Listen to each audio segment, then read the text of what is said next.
vai passar sobre o primeiro aspecto, que é a nossa avaliação.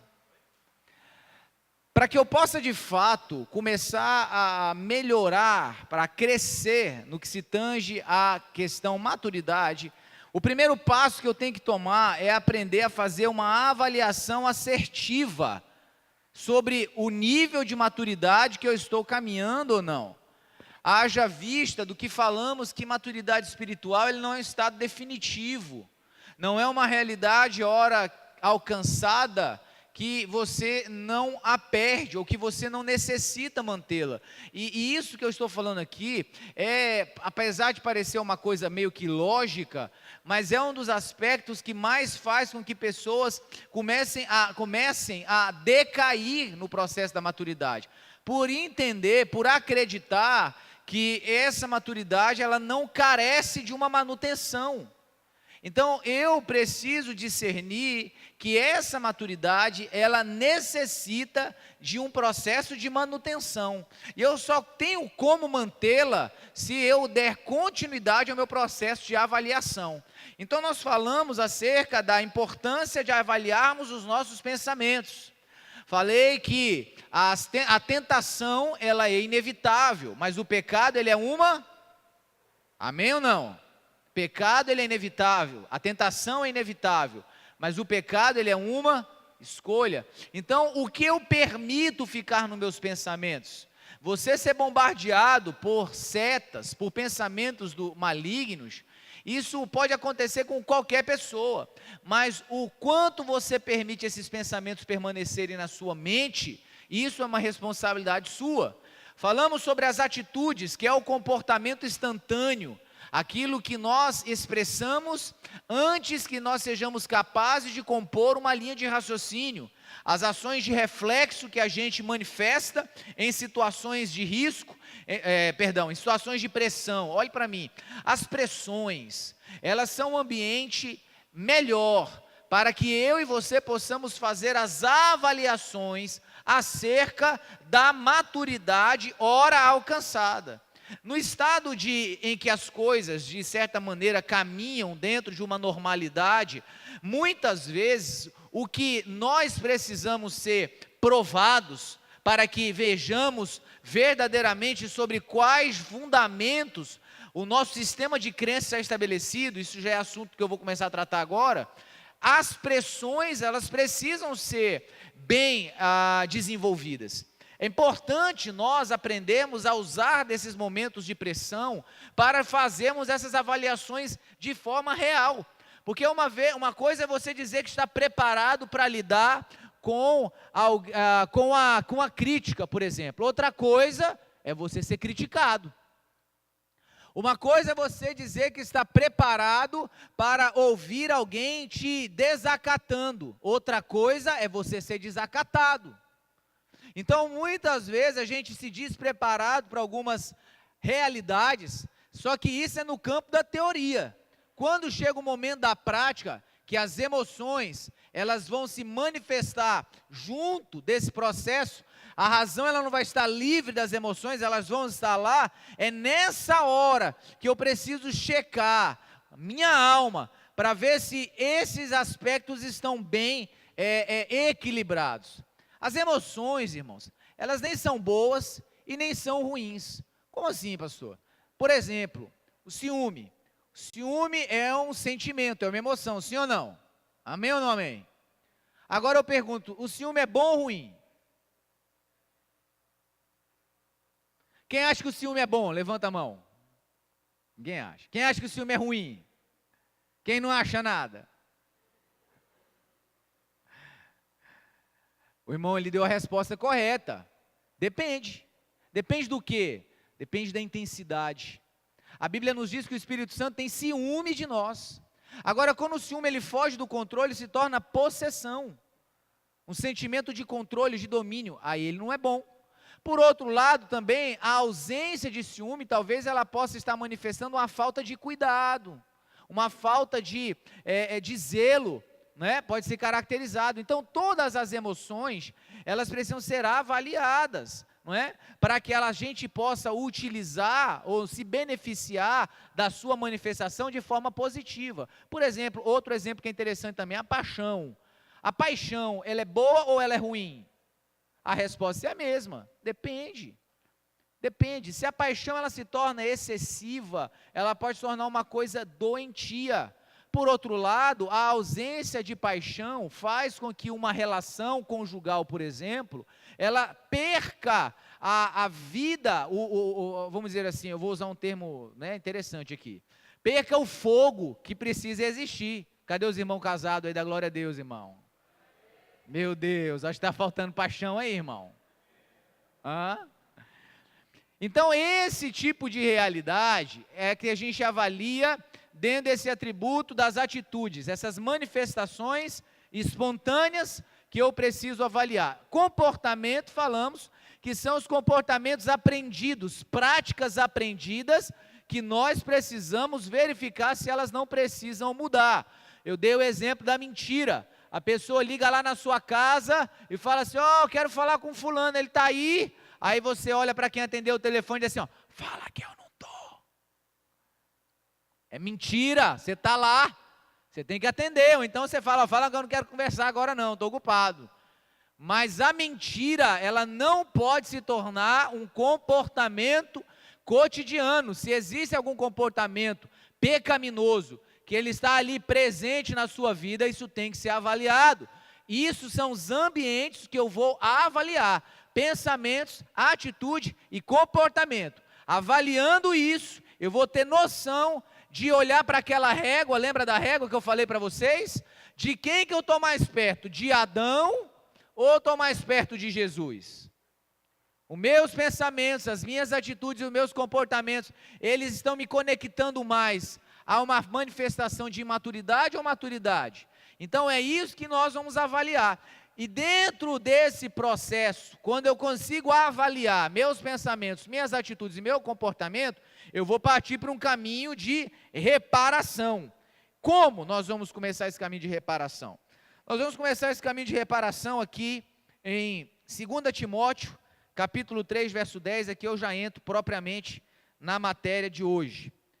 Segunda carta, epístola de Timóteo, a Timóteo, capítulo 3, verso 10.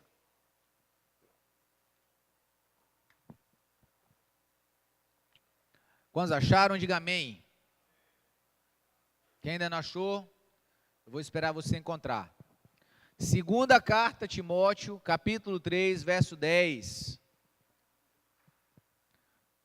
Quem não está conseguindo achar aí, fica entre Gênesis e Apocalipse, viu? Ajudei?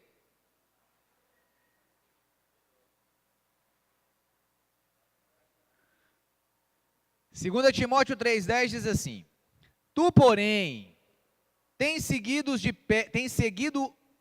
de perto a minha doutrina, o meu modo de viver ou comportamento, minha intenção, minha fé, minha longanimidade, amor, paciência.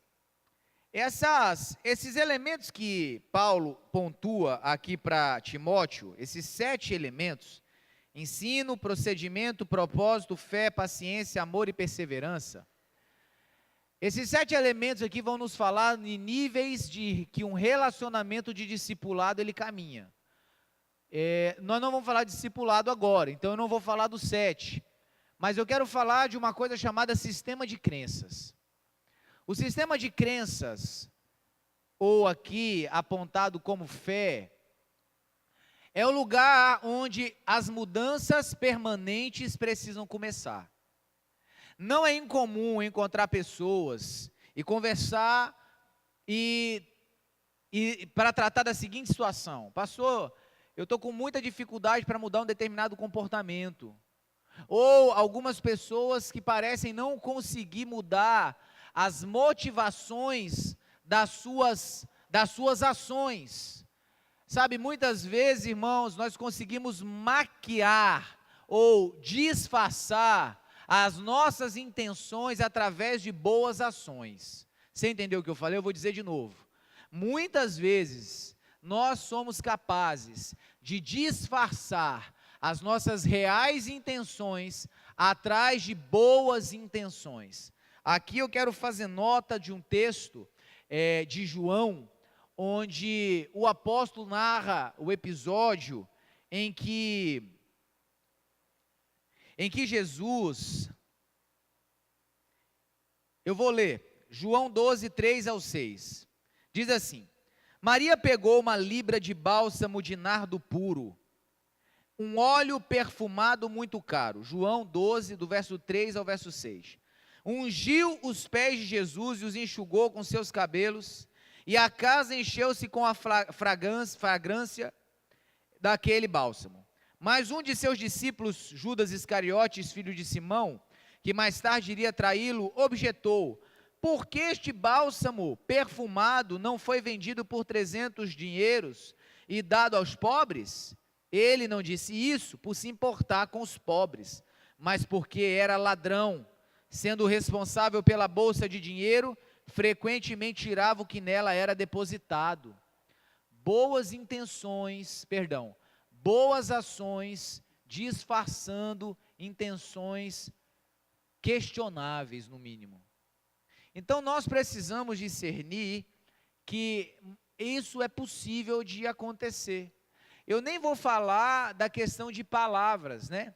Porque hoje em dia a gente fala e ouve se falar muita coisa por aí afora, né?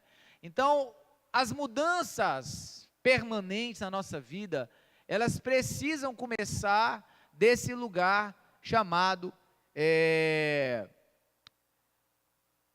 fé, que eu vou dar o nome aqui de sistema de crenças. Então, o primeiro ponto aqui, quando a gente fala sobre esse sistema de crenças, nós estamos falando acerca de algo que ele traz para nós uma relevância muito grande. O que é o sistema de crenças?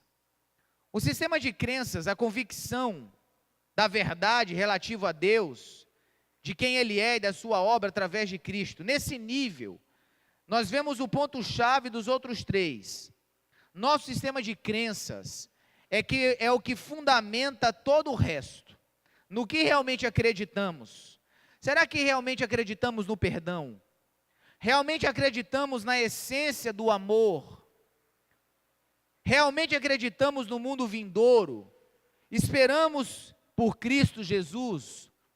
Muitas dessas perguntas são respondidas em modo automático por muitos, mas se de fato cremos nisso, nossos pensamentos e escolhas vão sempre ser balizadas por esses princípios. Então, quando eu avalio o sistema de crenças que está no meu coração, plantado na minha alma, o que eu preciso entender, o que eu preciso avaliar é o que realmente eu acredito. Realmente eu acredito no amor? Eu estou pronto para amar como a Bíblia manda amar? Eu realmente acredito que o casamento é uma instituição instituída por Deus? Eu realmente acredito que Jesus ele tem um propósito de alcançar as nações? Agora, a nossa mera declaração, ela não vai dizer muita coisa, porque nós podemos nos emocionar com alguns objetivos. Nós podemos até mesmo discerni-los muito bem, e mesmo assim não nos envolver com isso. Então a gente pode ouvir algo, a gente pode discernir, a gente pode se emocionar, e mesmo assim não se envolver. Um exemplo fatídico disso é o que nós dizemos acreditar na importância do trabalho missionário. Bom, se nós acreditamos no trabalho missionário, por que de fato nós não nos envolvemos com ele como deveríamos nos envolver, se nós dizemos acreditar? Se eu acredito que Jesus ele pode usar minha oração para alcançar uma nação, por que eu não oro por uma nação?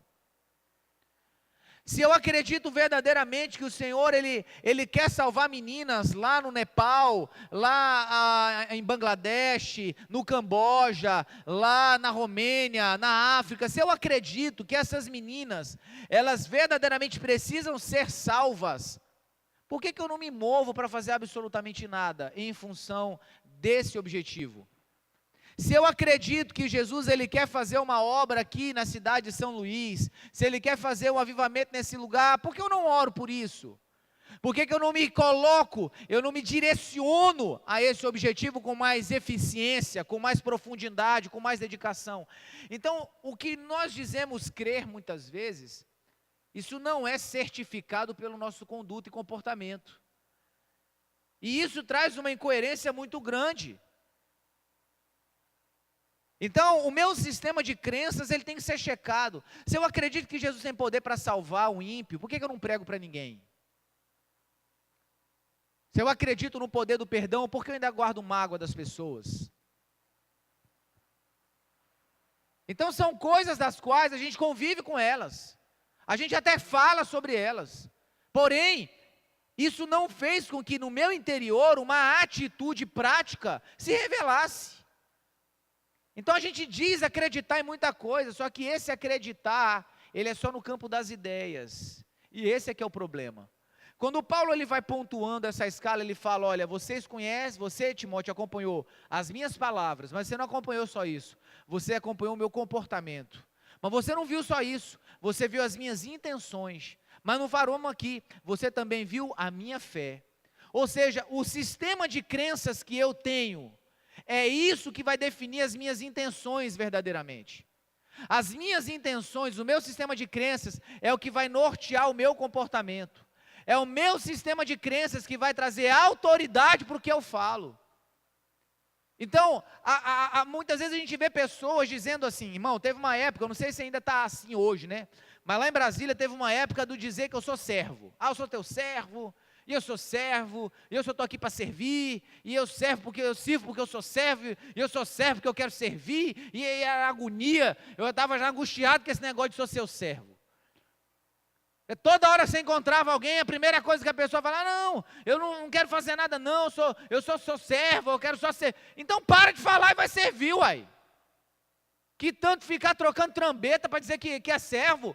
Então vai servir, vai fazer alguma coisa, vai pegar um rodo, vai pegar um pano, vai pegar uma vassoura, ficar tocando trombeta o tempo inteiro para dizer que é servo, que agonia, para dizer que é o menor, para dizer que não quer aparecer. Aí o Senhor começou a me startar algumas coisas. Muitas vezes, isso é apenas um disfarce para ocultar uma intenção de alguém que está doido para aparecer. Eu só estou aqui para servir. Na verdade, ele está aqui para aparecer. Ele quer fazer alguma coisa. Ele quer uma brechinha com o microfone. E esse discurso, ele não é respaldado por um sistema de crença real, definido dentro de mim. Não, eu sei qual é o meu papel aqui. Eu sei qual é o meu lugar aqui. Aí eu vou voltar à ministração sobre o altar. Quem tem altar não precisa de microfone. Quem tem altar não está procurando promoção ministerial. Quem tem altar não está querendo aparecer para dizer como prega, como canta, como faz, como deixa de fazer. Então essa realidade, ela só vai ser uma verdade na sua vida, meu irmão, quando você começar a avaliar verdadeiramente o seu sistema de crença. Peraí, deixa eu olhar para dentro de mim, deixa eu ver se eu sou um discípulo fiel. Eu tenho que olhar para mim, eu tenho que me avaliar, deixa eu ver se eu realmente acredito nesse negócio. Deixa eu ver se eu realmente acredito nesse projeto que Deus está colocando no coração do meu pastor. Deixa eu ver se eu acredito nesse negócio mesmo. Não é incomum a gente ministrar seminário para lideranças. E também não é incomum um fato se repetir todas as vezes que eu ministro e falo e toco nesse ponto, e eu percebo as pessoas se encolhendo, sabe? Aquela quando se condena, quando você fala um negócio. Eu não sei se já aconteceu com você, mas muitas vezes a gente faz reunião de líderes com obreiros. Quantos aqui são líderes, obreiros, ajudam na sua igreja local? Levanta a mão aí. Amém. Grande parte dos irmãos aqui. Aí participa da reunião com o pastor está lá, irmão, ó, é isso, Deus colocou isso no meu coração, vamos desenvolver esse projeto aqui, vamos fazer. E aí, irmãos, amém? Vocês estão comigo? Estamos juntos, pastor, amém, é isso aí. Acaba a reunião, sai da porta para fora, esse negócio vai funcionar não. Esse pastor está viajando, esse trem vai ser difícil, eu acho que ele não está, não. Por que você não falou lá dentro? Ô pastor, me ajuda a entender, eu não estou conseguindo compreender o que o senhor está falando não. Essa viagem é muito louca aí, me ajuda a entender, vamos devagar, me explica. Então eu preciso avaliar dentro do meu coração se eu entendi verdadeiramente algumas coisas. Você que está anotando aí, escreva uma frase aí. Escreva isso que eu vou dizer. A rebelião, perdão, o descontentamento mal resolvido é a porta que antecede a rebelião. O descontentamento mal resolvido é a porta que antecede a rebelião. Sabe o que eu comecei a perceber, irmãos? Que muitas das pessoas que de alguma forma foram usadas ou promoveram ou participaram de algum tipo de divisão e rebelião, muitas delas eram pessoas boas, eram bons obreiros. Só que aí acontece que um descontentamento com alguma decisão, com alguma direção, ela não é bem resolvida. Você não vai lá, você não pergunta, você não resolve, você não procura seu pastor para dizer o que está acontecendo, você fica com aquilo no seu coração, com aquele descontentamento mal resolvido. E essa, irmãos, é a porta que antecede a rebelião a alcançar seu coração. Então, muitas vezes você está lá com descontentamento, lá, vai resolver. Procura para conversar, não deixa isso ficar pior, não deixa isso se tornar uma semente de rebelião. Então, o sistema de crenças, ele precisa ser avaliado na sua amplitude. Nós precisamos checar as coisas das quais nós dizemos acreditar, para saber se a gente acredita nisso de verdade. Para fechar essa parte do sistema de crenças, eu quero citar o exemplo aqui de Noemi, Ruth e Orfa. Aquelas duas moças, tanto Ruth quanto Orfa, elas tiveram o mesmo tratamento da sua sogra. Tiveram o mesmo caminho, sofreram as mesmas dores. Porém, quando Noemi dispensa as suas duas noras, e ela diz, olha, vocês estão liberadas, vocês podem ir. Por um momento, Orfa diz, não, eu não vou. Assim como Ruth também. Porém, quando a adversidade foi mostrada, falou, olha, eu não tenho mais nada para oferecer. Eu não tenho mais filho, e mesmo que eu viesse a ter, vocês não iam esperar eles crescerem para se casar. Ou seja, eu não tenho nada, zero para oferecer. Orfa pensa bem, então ela vê que o sistema de crenças dela não estava totalmente definido em uma aliança com a sua sogra, porque ela foi marcada por uma condição desfavorável. Quando essa mesma mensagem chega ao coração de Ruth, ela tem uma clara orientação do que estava estabelecido no seu interior. Olha, deixa eu dizer uma coisa para você, não me enche para ir embora não. Aonde você for eu vou, aonde você dormir eu durmo, o seu povo é meu povo, o seu Deus é meu Deus, onde você morreu, eu vou ser sepultada. Aonde você for, eu vou, não importa as adversidades. Onde você dormir, eu durmo, não importa as privações. O seu Deus é o meu Deus, agora eu creio naquilo que você está dizendo, no Deus que você crê. O seu povo é o meu povo, agora a minha herança é junto com você. Ela tinha um sistema de crenças muito claro e definido, e nenhuma condição exterior mudou, alterou o plano, alterou a rota. O nosso sistema de crenças, ele precisa estar estruturado, porque as provações, elas virão. O dia mau, ele vem. As dificuldades, elas vêm. E é nessa hora que o meu sistema de crenças vai ser checado. Vou dar um exemplo para você de uma situação. A gente fala muito sobre essa questão de repudiar qualquer prática de se cobrar para poder ministrar a palavra do Senhor. Há alguns anos, isso tem 1 ano e meio atrás, 2 anos, eu recebi uma ligação de uma pessoa que queria marcar para que eu fosse ministrar num congresso que eles iriam fazer, perguntou se a data estava ali, eu falei, tá e tal. E aí ela me diz assim, pastor, nós temos um orçamento de R$2.000 para essa noite. Isso se encaixa no que o senhor trabalha? Essa foi a palavra que ela me deu, na ligação. Eu falei, filha, deixa eu lhe dizer, nós não cobramos nenhum valor para ministrar. a logística é por parte da igreja, e se vocês entenderem no coração de ofertar, isso é algo livre, não é pré-requisito. Pastor, mas nós já temos um orçamento, ela insistindo, nós já temos um orçamento autorizado de 2.000. Eu falei, se você está esperando eu falar um valor, isso não vai acontecer, eu não vou falar valor. Aí ela, não sei o que aconteceu, ela falou, não, eu entendi, eu vou falar com o pastor e volto a te ligar. Até ontem, não sei se hoje vai ligar de novo, né? Mas olha só estava eu naquele telefone junto com aquela irmã. O orçamento já estava aprovado. Eu poderia falar para ela, bom, já que o orçamento está liberado, já está autorizado, irmã, pode colocar no teto aí que está tranquilo. Quando o seu sistema de crenças, ele está estabelecido, o que acontece ao seu redor não muda quem você é. O problema que acontece com muitas pessoas, que quando esse tipo de proposta bate na porta, ele não consegue dizer não, porque o dinheiro fala mais alto, porque o seu sistema de crença não é forte o suficiente. Aí a intenção muda, o comportamento muda, a conversa muda. Há dias atrás, uma igreja que a gente dá cobertura lá em Brasília, o pastor me mandou um print de uma conversa de um pastor, que os meninos, os jovens da igreja queriam levá-lo na igreja lá.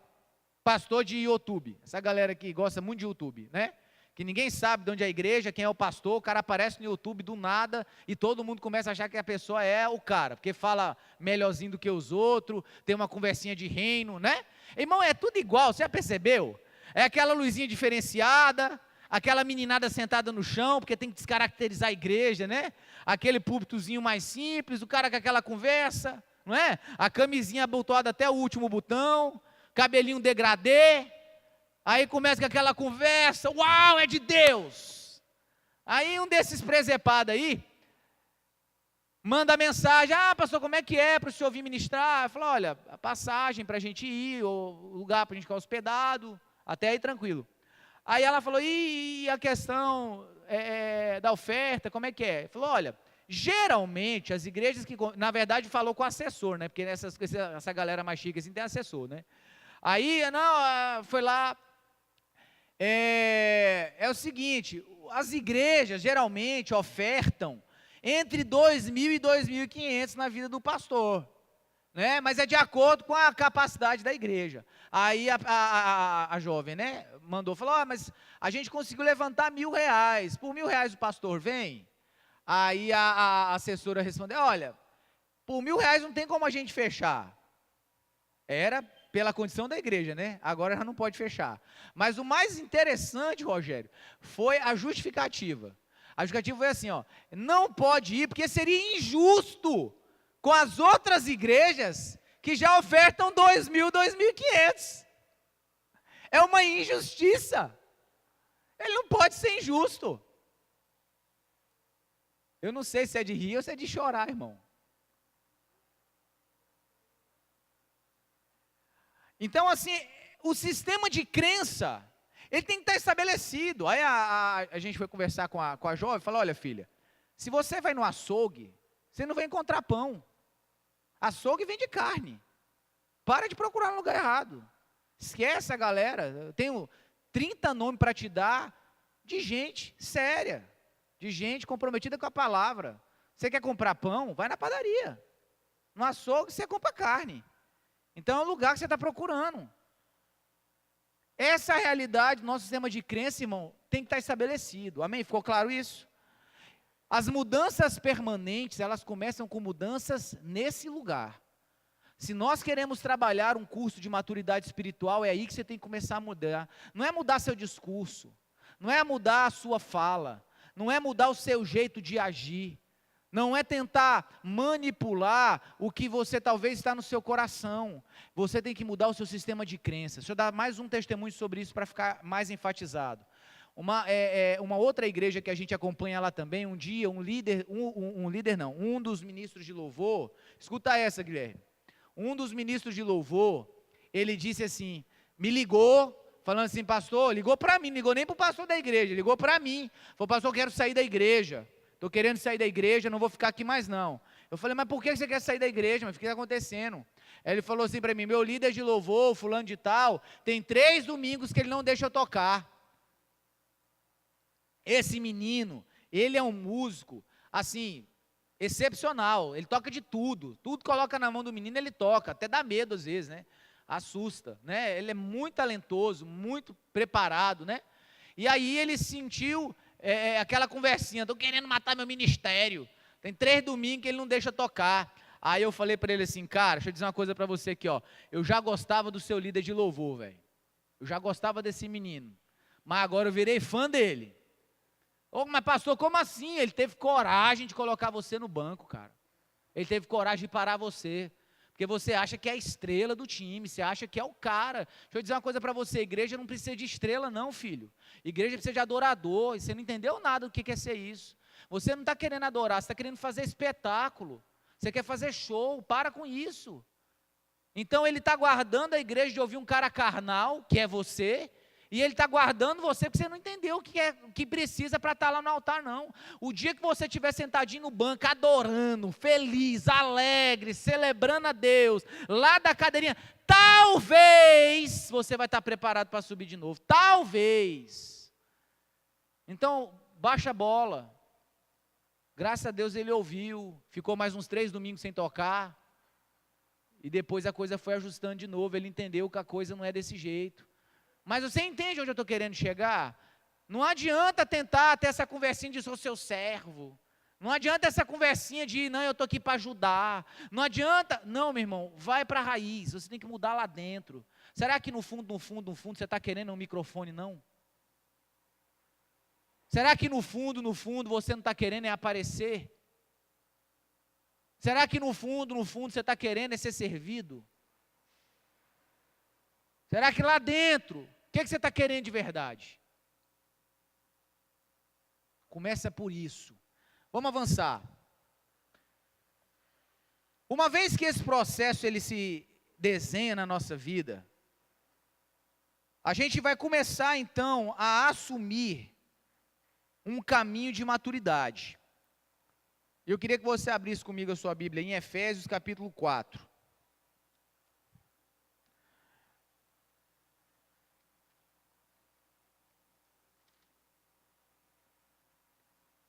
Como uma proposta prática que eu quero passar para vocês aqui, é claro que eu não estou querendo dizer que é só isso, mas eu quero te dar um norte.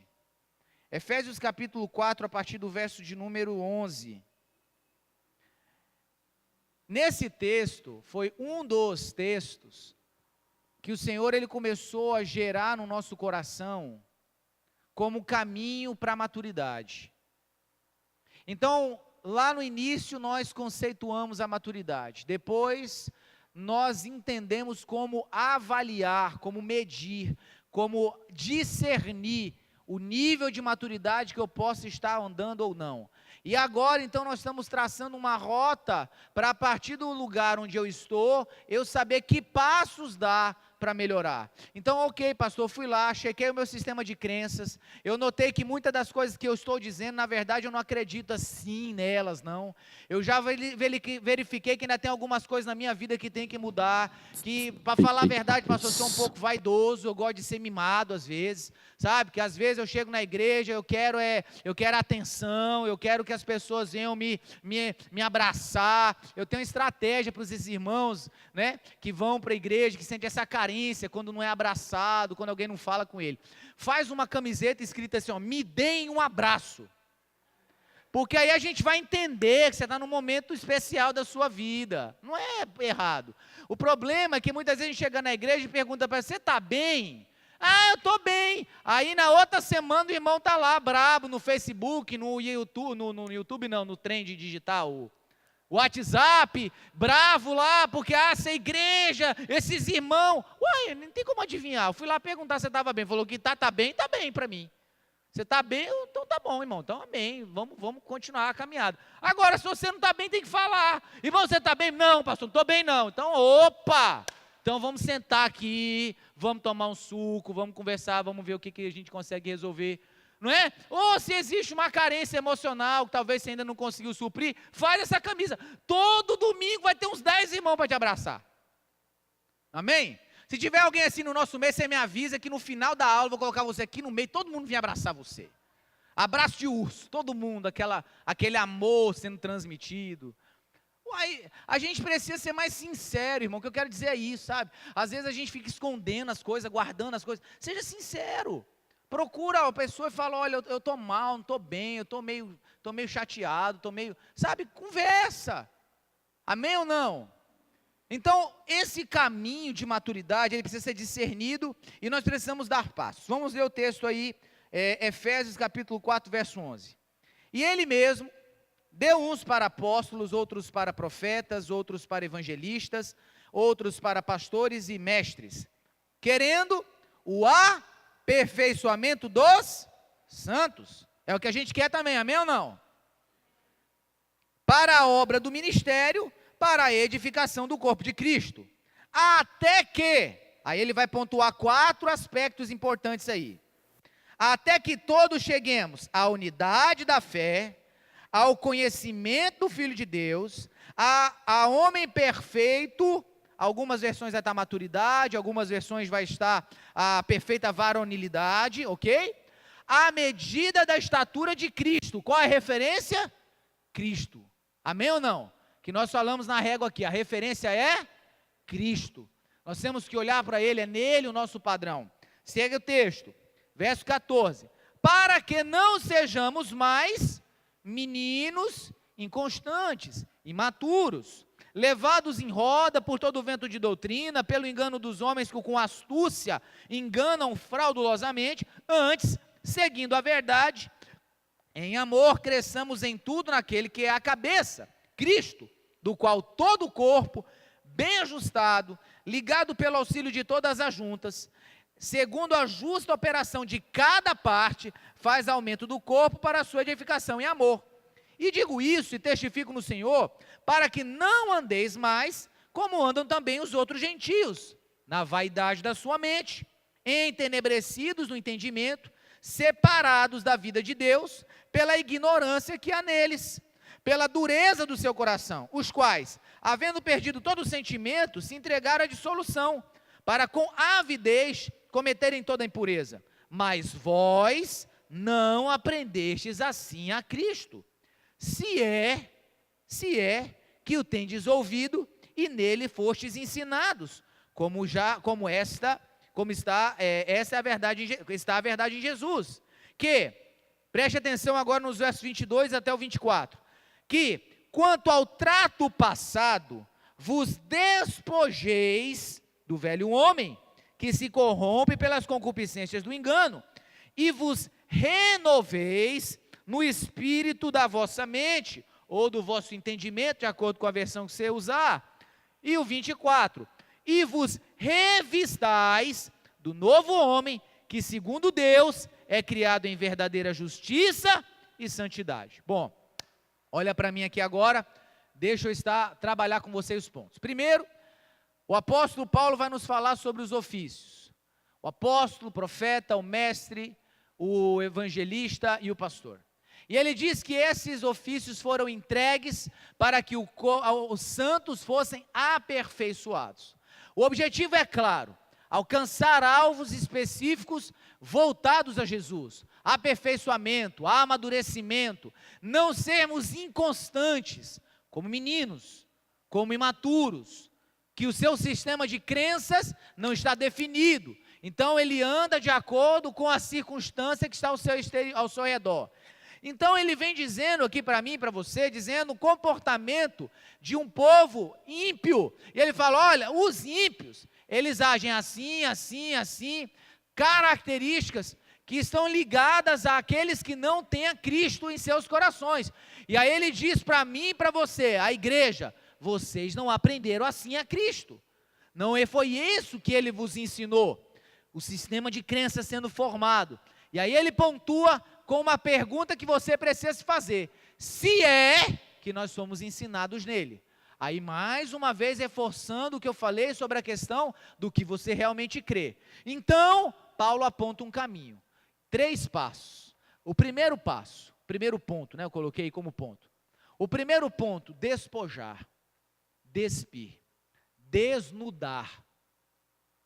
Se nós não nos despojarmos desse velho homem, meu irmão, esse velho homem que se corrompe, como ele diz. O que é esse despojar, pastor? O que é esse despir? Meu irmão, você tem que colocar a verdade sobre você na mesa com alguém. Você tem que despojar isso aí. Você tem que colocar na mesa. Você tem que sentar com alguém e falar, olha, vamos conversar comigo aqui, porque eu preciso colocar para fora algumas coisas aqui sobre mim.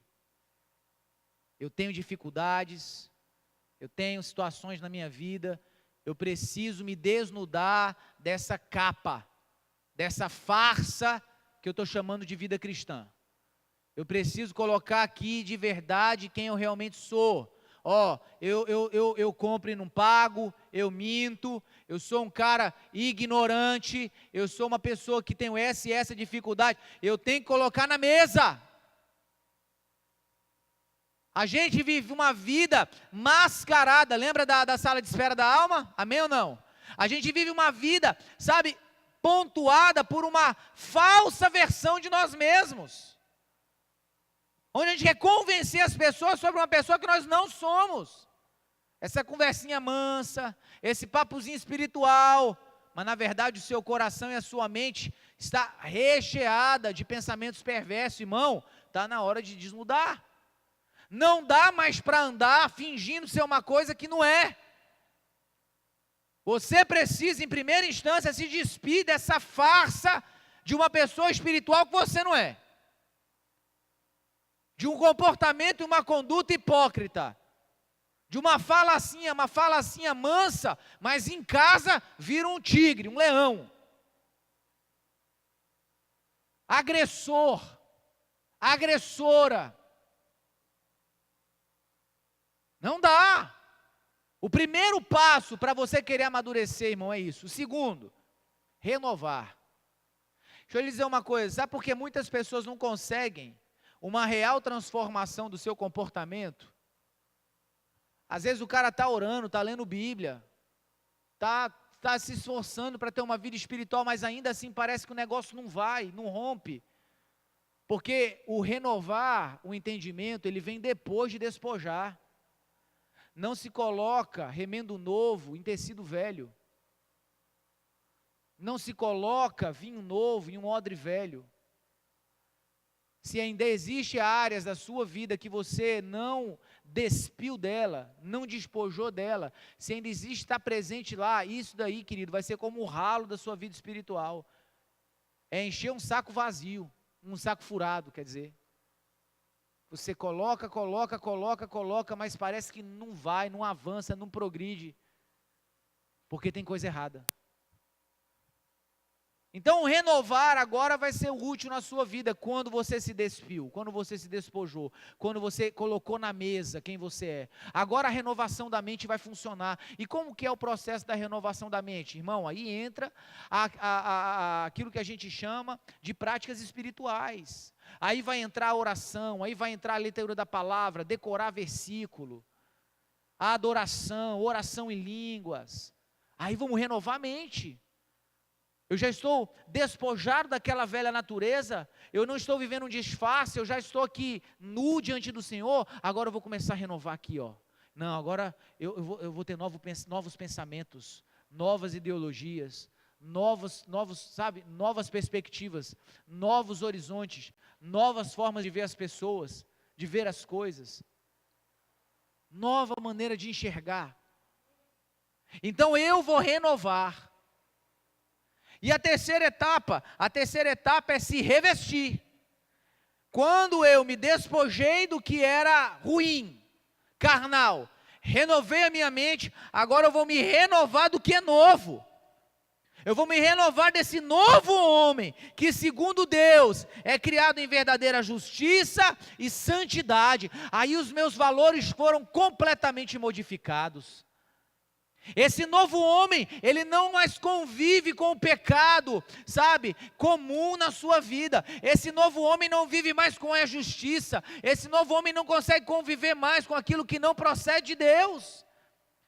Esse novo homem não consegue mais conviver com aquilo que é pecaminoso, com aquilo que não traz edificação. Este novo homem não aceita mais a mentira, não aceita mais o engano, não aceita mais a rebelião, ele não aceita mais. Ele foi revestido de uma nova identidade, de uma nova roupagem. Esse ciclo, irmão, despir, renovar, revestir, isso tem que ser um processo. Esse ciclo, ele tem que ser um processo constante na sua vida.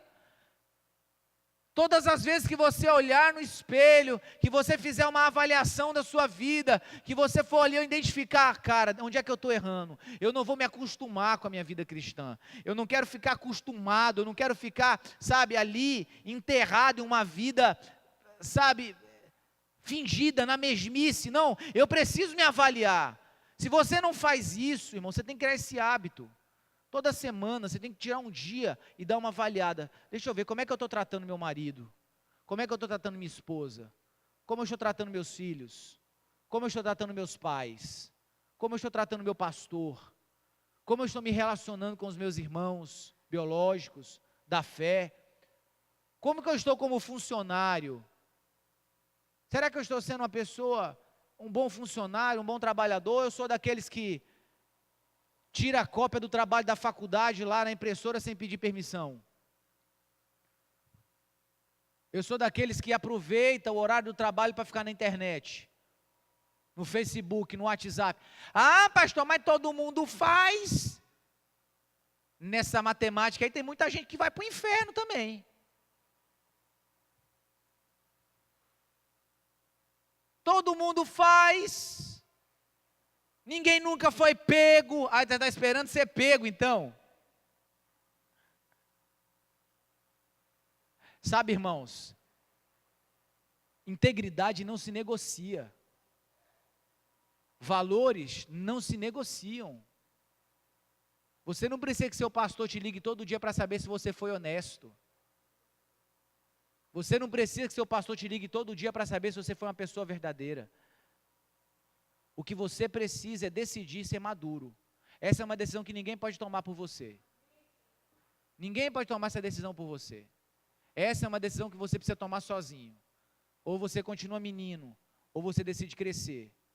Ou você decide avaliar a sua vida e verificar onde você pode melhorar, até chegar na medida da estatura de Cristo. E enquanto não alcançar esse objetivo, todos os dias essa é a sua meta. Hoje eu quero ser mais parecido com Jesus. Hoje eu quero ser mais parecido com Jesus. Hoje eu quero ser mais parecido com Jesus. Hoje eu quero ser mais parecido. Todos os dias essa é a meta da sua vida. Despir, diga comigo, despir, renovar, revestir. O caminho para a maturidade. Amém? Deus abençoe. 10 minutinhos de intervalo. Amém?